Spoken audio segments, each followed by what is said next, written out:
ভয়াবহ, এক কথায় ভয়াবহ। এই সেক্টর 36 সিনেমা যেটা নেটফ্লিক্সে রিলিজ করেছে, এটা দেখবার পর না বহুক্ষণ পর্যন্ত আপনার মধ্যে না মানসিক একটা সমস্যা সৃষ্টি হবে বলতে পারেন। এতে অভিনয় করেছে বিক্রান্ত মাসি এবং দীপক দোবিয়াল। তো এই সিনেমাটা দেখবার পর থেকে না বিশাল একটা অস্বস্তি হচ্ছে। ভাবুন, একজন মানুষের সিরিয়াল কিলিং করে, বাচ্চাদেরকে বেশিরভাগই সিরিয়াল কিলিং করে, শুধু কিলিং করে না, তারপরে তাদের মাংসগুলো খায় এবং বাকি পার্টস গুলো বেঁচে দেয়। মানে কতটা ভয়াবহ হতে পারে। এবং সে যখন সেটা কনফেস করছে, মানে তার চোখে মুখে কোনো রকম এতটুকু অনুতাপ নেই। অদ্ভুত রকমের এই ও রোলটা করেছে বিক্রান্ত মাসি।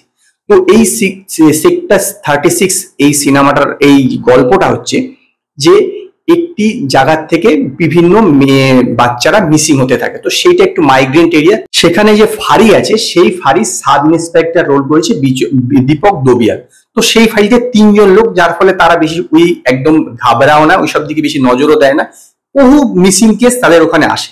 তো একদিনকে কি হয় যে তার যে মেয়ে আছে, মানে এই দীপক দোবিয়ালের মেয়েকেও কেউ কিডন্যাপ করার চেষ্টা করে। সেইটা দেখে তার চৈতন্য ফেরে এবং তারপরে সেই যে বাকি যে মিসিং কেসগুলো ছিল সেইগুলোকেও না সে ইনভেস্টিগেশন করতে শুরু করে। এবং তারপরে কি হয়, এইটি হচ্ছে এই সিনেমাতে দেখানো হচ্ছে।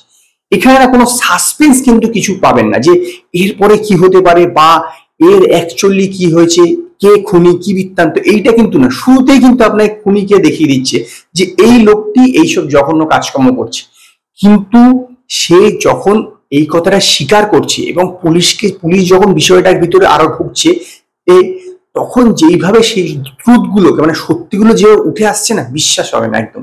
এবং একটা কনফেশন করার সিন আছে, যখন এই ইসেকে ধরবে, এই বিক্রান্ত মাসিকে ধরবে, সে যখন কনফেশন করছে, মানে প্রায় 15 মিনিটের সিন, এত দুর্দান্ত, মানে মারাত্মক, মানে চোখ ফেরাতে পারবে না। তার অভিনয় তো দুর্দান্তই করেছে দুজনে।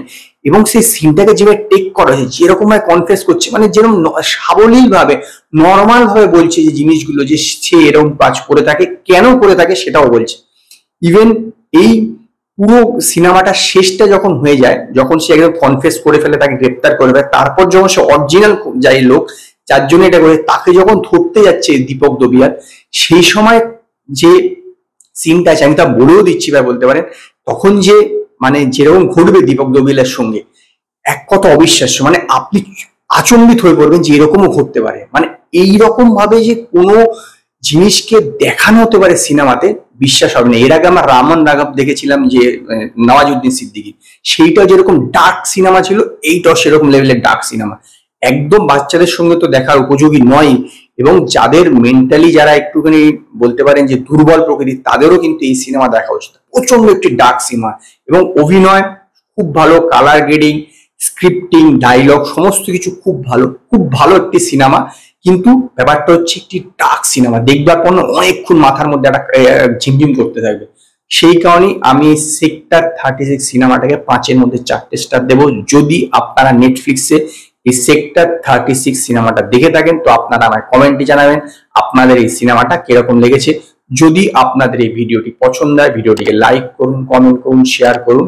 আর নতুন আপডেটের জন্য আমার চ্যানেলকে সাবস্ক্রাইব করুন।